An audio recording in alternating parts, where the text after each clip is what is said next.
আর মাত্র কয়েকটি দিনের অপেক্ষা, তারপরেই গোটা বাংলা মেতে উঠবে তাদের সবচেয়ে বড় উৎসবে।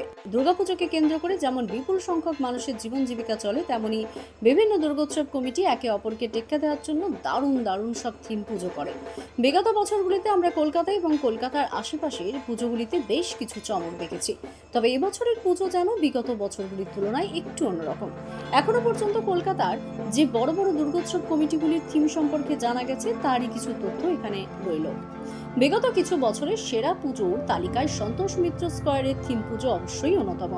এবছর তাদের থিম লাস ভেগাসের বিখ্যাত স্পিরার 11D বলে জানা যাচ্ছে।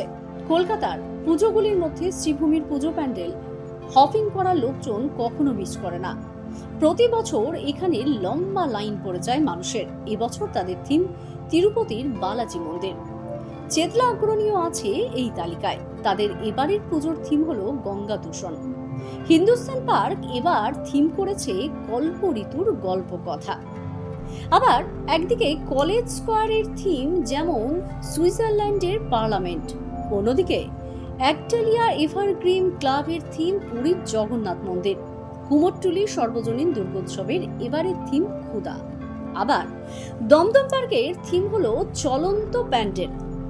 গতবার সারা ফেলে দেওয়া কল্যাণীর আইটিআই লুমিনাস ক্লাবের এবারের থিম হলো ব্যাংককের ওয়াট অরুণ মন্দির। সব মিলিয়ে এবারের পুজোতেও বাংলার মানুষকে চমকে দেওয়ার জন্য তৈরি সবকটি ক্লাব এবং দুর্গোৎসব কমিটিগুলি। দ্য সহজ পাঠ, সহজ কথা, সঠিক তথ্য।